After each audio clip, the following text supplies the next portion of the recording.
Halo semua peserta kelas Manajemen Keuangan Internasional. Ya, welcome. Kita berada di kelas tahun 2020 ya, semester ganjil. Jadi kita akan selama satu semester ini kita akan berdiskusi dan juga mempelajari manajemen keuangan internasional. Nah, karena konteksnya adalah international finance, maka di pertemuan-pertemuan selanjutnya kita juga akan banyak menggunakan bahasa Inggris, termasuk dalam penggunaan video-video berbahasa Inggris yang akan ditampilkan mulai pertemuan mendatang hingga uh, hingga pertemuan terakhir. Oke, ya, langsung saja untuk pertemuan pertama ini kita akan membahas tentang bagian pendahuluan, tentang introduction to multinational corporations, atau uh, judul lainnya adalah The Rise of Multinational Corporations.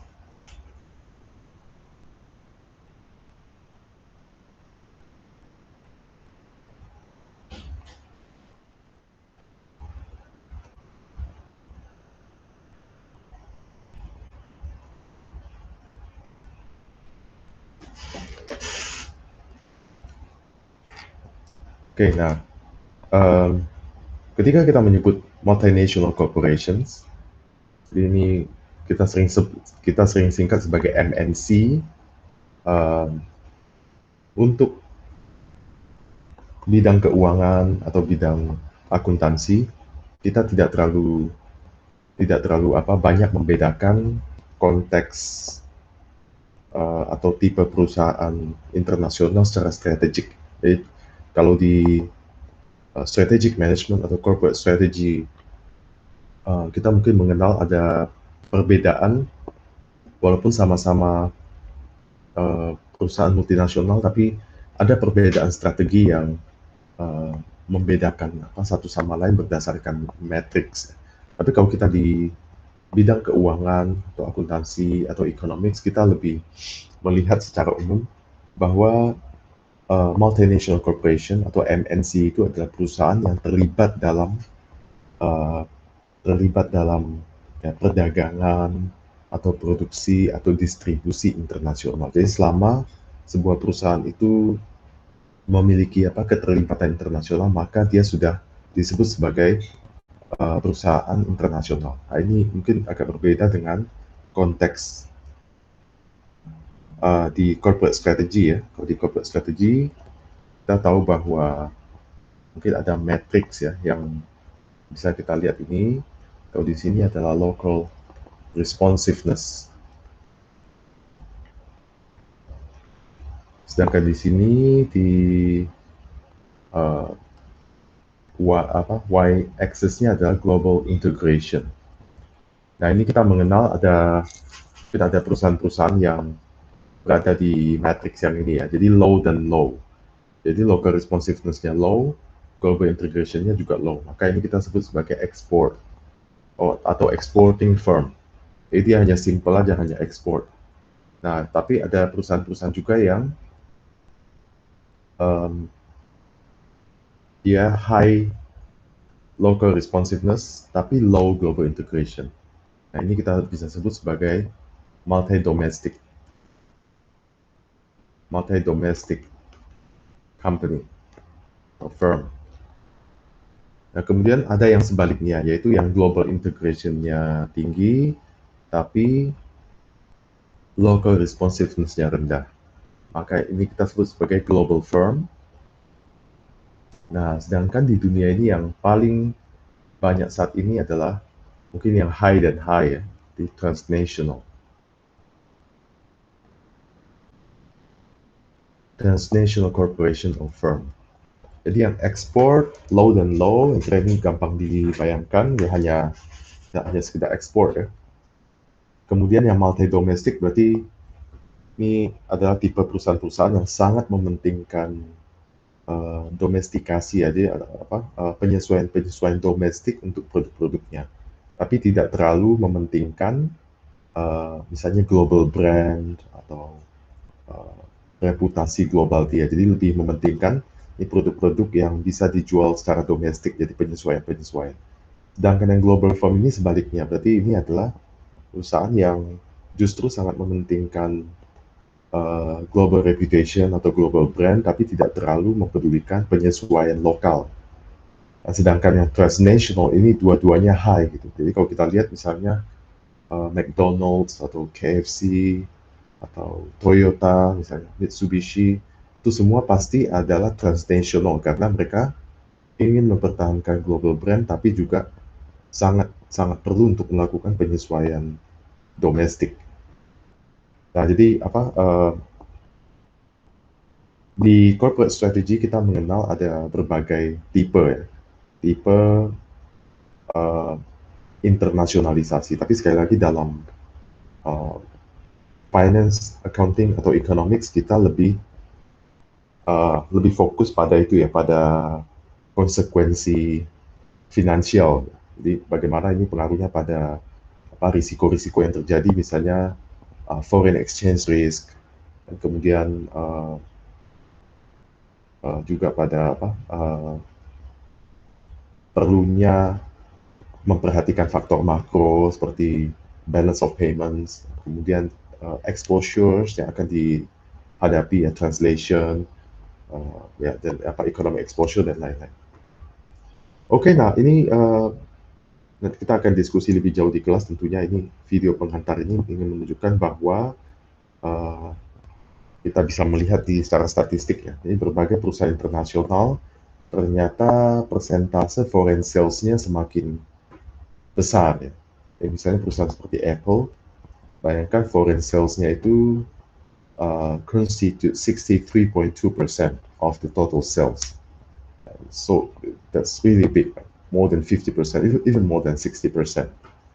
Kemudian yang lain, ya misalnya yang terkenal ya Microsoft, ya, almost 50% of Microsoft sales comes from the international market.